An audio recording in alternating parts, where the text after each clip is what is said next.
So I just wanted to show a really quick way to make a kind of fun ring with no soldering as well. So if you take one of your thicker pieces of wire, you can make this kind of like flower shaped wrapped around ring on a ring mandrel. So to start, you want to start much smaller than you want the final ring to be because it will stretch out to size. So if you want your final ring to be like a 7, I would start around like a 4 to 5. So I'm going to start down here. And the first step is just to bend that piece of wire over and then cross them over. So like that. You want to use like a much longer piece of wire so you can have a lot to kind of hold on to and get some torque to be able to twist that wire the way you want to. So once you do that initial one, you can just slide it down a little so it's tight around that ring mandrel and steady. And then you're just going to start twisting that wire. And you'll start to see this little kind of flower shape get formed.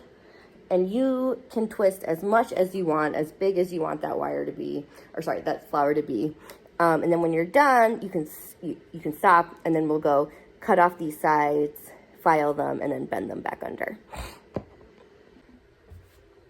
Okay, so after this is twisted, I'm going to cut off the ends. And the reason I like doing this project with steel is because you do kind of have a lot of excess that you need to waste to make this ring, but it's steel, so it's okay. So it's cheap, and so this is kind of just a fun, quick thing to make. So I'm going to cut off that amount, and then I'll cut off the other. And then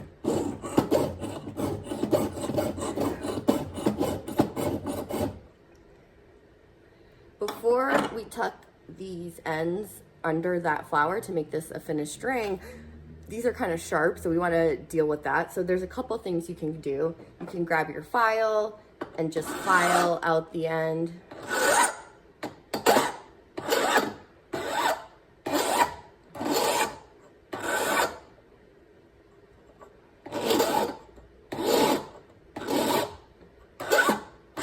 So here it is filed, that side's not. Another thing we can do is use our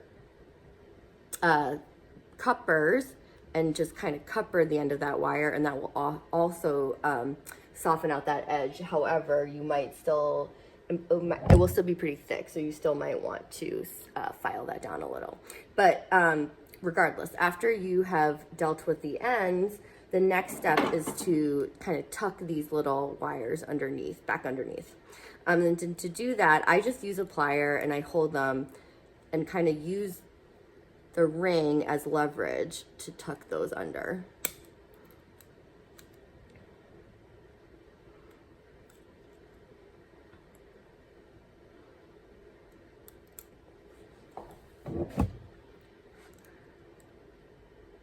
There we go.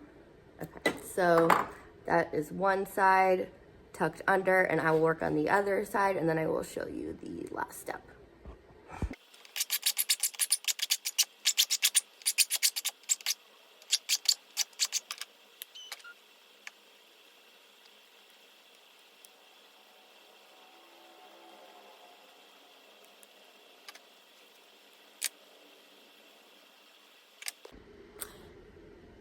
So after you've kind of gotten those ends filed and tucked, this is where you can start to size the ring out to the size that you want. And the reason we make it so much smaller is as we make this larger, that knot kind of gets tighter, so it will hold itself better anyways, and then we can get the size we want.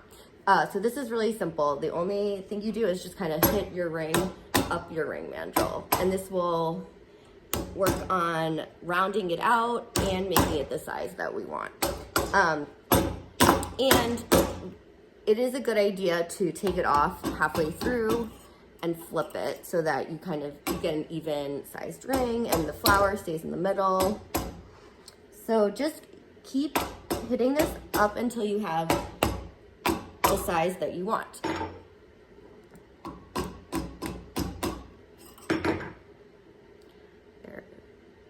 A little small. Well, there we go. And sometimes when you size it, those little legs can pop back out, and you can just take a plier and push those back under. And so at this point, you would then finish this however you want, either with olive oil or, spray paint it, get it gold plated, powder coated, anything that you want to have on this finished string.